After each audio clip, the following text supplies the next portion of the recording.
Hi, I'm Ryan, and welcome to day 4 of your 30-day yoga play. This is a power yoga session, and the tutorial will be after this video. You can watch it first or do the practice first.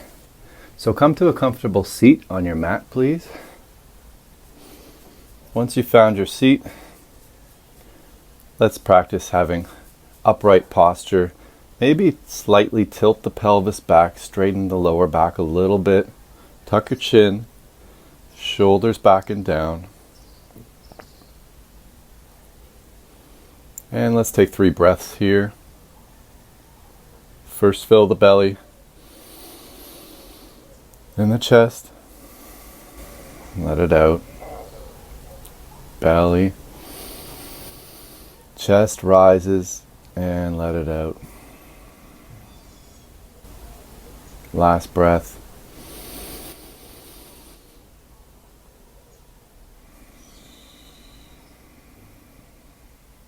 Perhaps you seal your lips for the remainder of the practice, just breathing through your nose.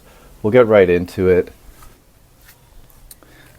In all fours, just a couple cat-cows.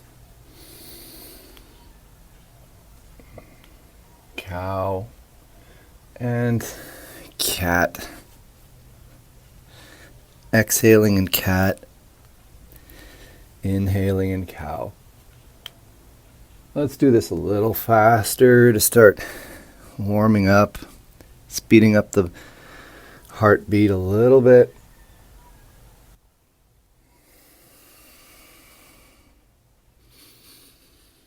One more. And cat. Let's build a little heat here by just lifting the knees slightly off the mat. Otherwise, we can just hold this and try to depress the shoulders, pulling your hands to your feet and your feet to your hands. If you're with me, knees just off the mat. Keep holding this.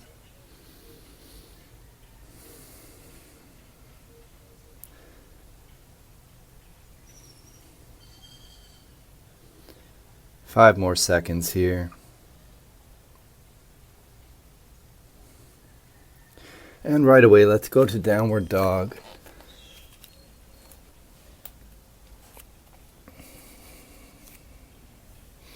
Here, your knees can be bent or straight. Now let's walk to the front of the mat. Inhale, half lift. Exhale, fold. And roll all the way up to standing. Arms up, reach up, look up. Hands to heart center. Right away into sun salutation. Reach up. Exhale, fold. Inhale, half lift. Exhale, step back. Do your vinyasa. And downward dog. You could stay here in downward dog, or you could grab the opposite just above the ankle, just for an extra stretch and challenge. No need to follow me here. Just a little bit of rotation. Right away, walking forward. Inhale, half lift, and fold. Rolling up. And hands to heart center. Here we go again. Reach up. Fold. Half lift. Your version of vinyasa. Upward dog. Downward dog. Walk forward. Inhale, half lift. And fold. Roll up. Hands to heart center. Modified sun salutation B. Let's crouch down slightly into chair pose. Sucking the belly button in. Turning on your core. Building some heat in the shoulders. Trying to have straight arms and fold. Half lift. Your vinyasa.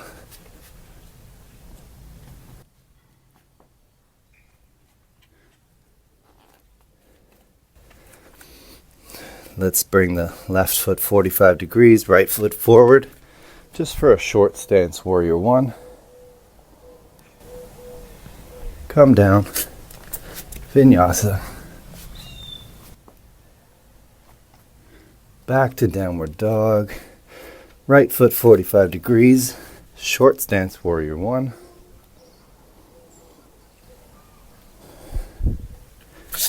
Your vinyasa. If you need to catch the breath, take a child's pose. I'll do that for a second here. Just catching the breath. Otherwise, back to downward dog. Hold this for a moment.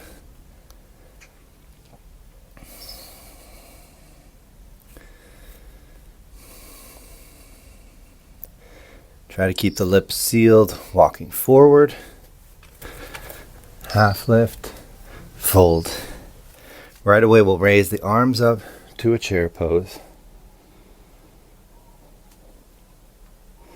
Pretend you're sitting back into a seat. Maybe your toes lift off the mat. That's the amount of weight we want behind us. And standing, hands to heart center. Let's quickly take a tree pose. Maybe your foot below your knee. Maybe your foot above. I'm going to just show below the knee. Opening up through the hip. Activating our core. Tilt our pelvis back. And maybe just here for a little bit of a balance challenge.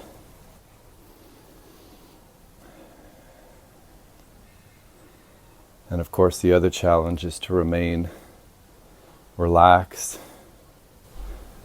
Focus on deep breathing, slow your heartbeat, slow your breathing.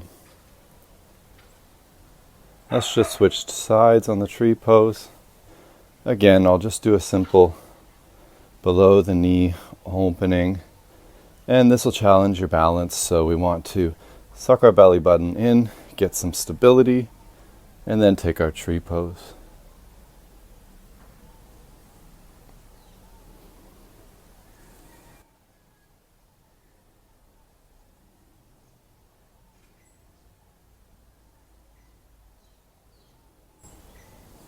Back to standing. Let's take a Tadasana for a moment, mountain pose. Feet shoulder width apart. Energetically pull the feet together. Slight bend in the knees. Tuck the pelvis back. Tuck chin, shoulders down and back. And hold that stance. Most of your muscles should be activated right now. We're not simply standing. Deep breaths, diaphragmatic breathing. Feel the belly fill up, not just the chest. Raise the arms up. Exhale, fold. Inhale, half lift, and step back. Let's slow down that vinyasa, so you could be on your knees or you could be in plank. And let's just come down halfway. Hold this for 5 seconds. Chaturanga Dandasana. And shift forward and up for upward dog or just cobra. Either way, try to bring your chest forward and your shoulders back. Tuck your chin slightly, don't just crank your neck. Raise the hips back to downward dog.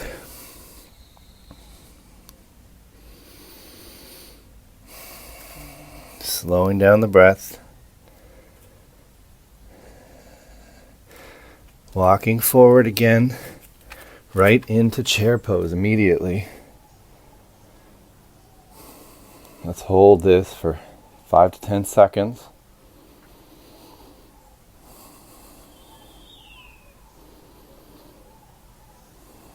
A couple more seconds and fold over, relax. Maybe have bent knees if this causes any strain in your hamstrings. Otherwise, straight legs. Hang over yourself. Now come to an erect spine, 90 degrees. Come down. Let's do another slow vinyasa. Again, could be on your knees, coming down. Chaturanga Dandasana. Let's feel what it's like to remain in this position for a few seconds. And upward dog. Peel the chest forward. Open the chest, shoulders back. Downward dog.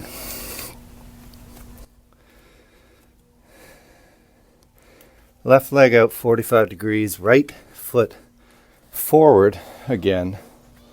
Just a short stance, warrior one. Hips parallel with the front of the mat. Tilting the pelvis slightly back, meaning tucking your tail, sucking your belly button in, tucking your chin, shoulders down and back. Could be right here. Could raise your arms. Let's hold this pose for a moment. Feel that stability. Grip the ground with both feet. Pull your feet together. Feel what that feels like and how stable you become. Let's exhale. Fold. Step back. Again, halfway down. Hold that for a moment.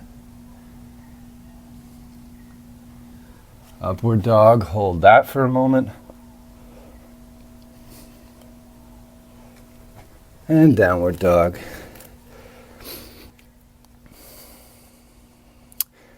Right foot 45 degrees. Left foot forward. Short stance. Warrior one. Check to see that you can see your big toe.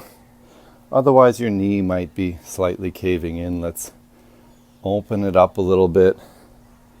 Again, grip the mat. Pull your feet towards each other. Feel that activation and stability.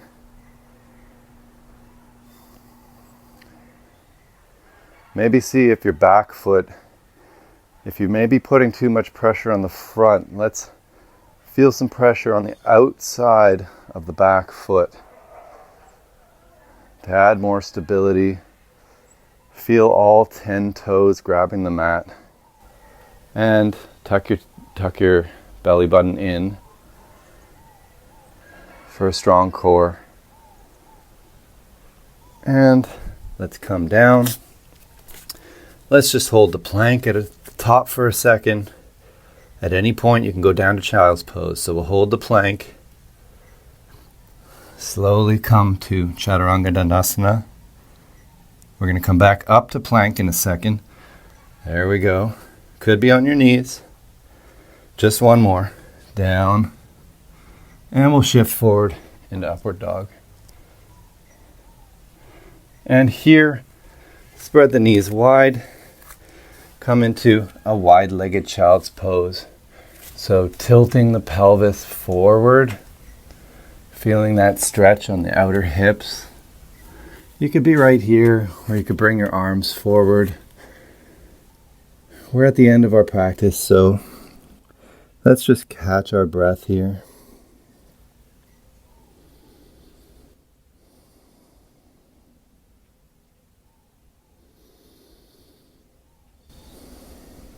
One more breath.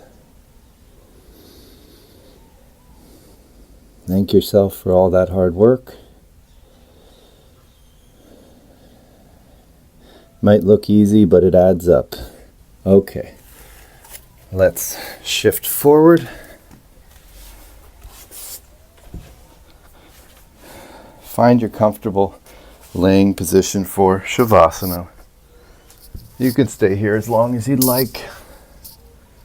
I'm just going to stay here for less than a minute, just for the sake of time in the video. Disengage all your muscles.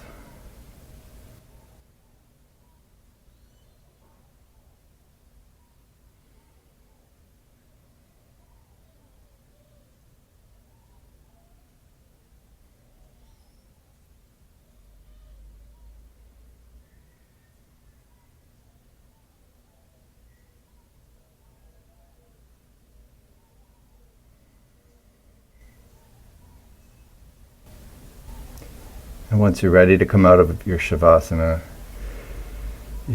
you'd like to come over to one side. That'll help you not get a rush of blood to the head when you come up. So you can stay at the side. If you feel lightheaded at all, just stay there. But eventually come up to seated position.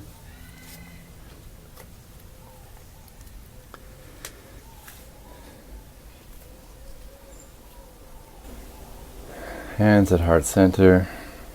Thank yourself for this practice. Short, but as you can see, quite powerful. I'll see you in the tutorial section or in the next practice. Thanks again. Namaste.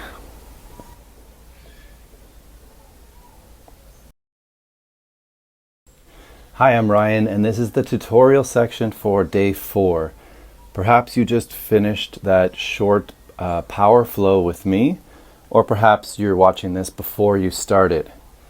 Either way, the concepts that I want to cover here are just 2 of them. So it's core activation and breath control. So for the first one, core activation, what does that mean? That means we want the deep stabilizer muscles in your core to be turned on while you're doing most exercises to protect you from, for example, low back pain, which is very common in yoga. So to activate your core, we can just sit down and practice that. I want you to see what it feels like to activate your transverse abdominis, your deep muscle in your core. Just put your finger in your belly button and pretend you're trying to get the attention of an animal. You would just go tss. So through pursed lips, just breathe out tss. And you should feel deep down there's an activation. And essentially that's activating your deep core muscles. There's multiple muscles there, but that's the basic concept. Now, before we activate, we want to charge the cavity with air. So that's why we want to first breathe in some air into your belly. Feel what that feels like. It'll expand the belly. And then suck in your belly button and feel in your belly button that same activation when you did. Now you've got a charged cavity that is solid, and if you tilt your pelvis back, meaning tucking your tail, if you had a tail, you would tuck it underneath like a scared animal, and that will help you have a stable core for your movement. So I'll show you seated, I'll show you on my knees here.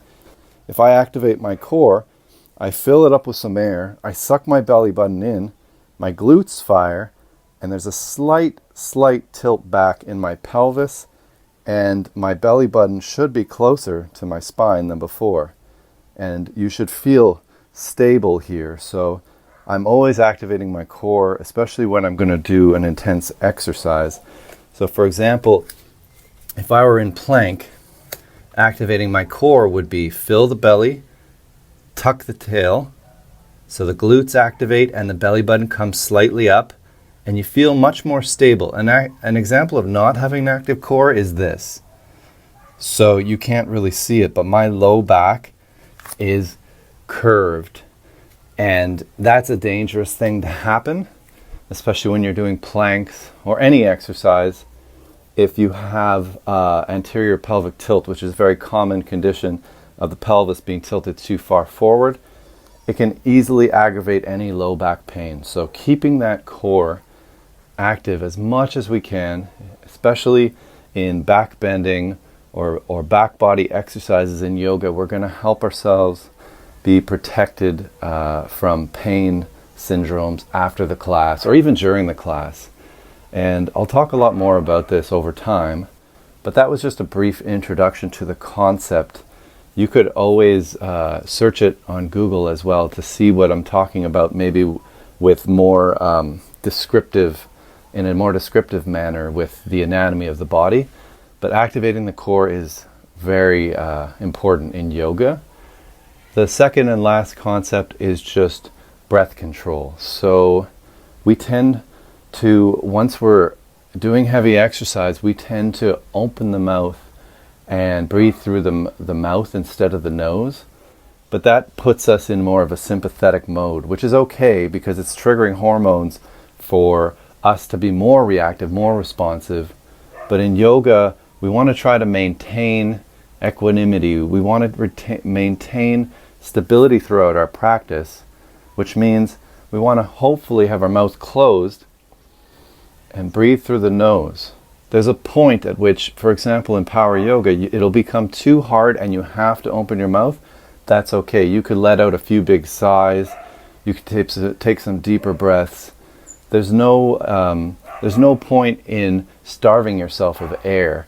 But if you can control your breath, you might want to try Ujjayi breath, which is a restriction in the back of your throat, which creates a sort of wave-like sound. So if you slightly restrict the back of your throat with your mouth closed, it should sound, you might not hear this in the microphone.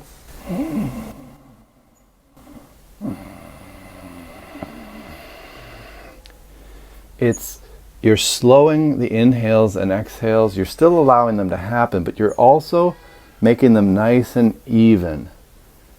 So your body knows that breath is coming in and breath is going out, and it doesn't have to get so alarmed to open your mouth and start hyperventilating, which will potentially make you dizzy, will distract you from your practice.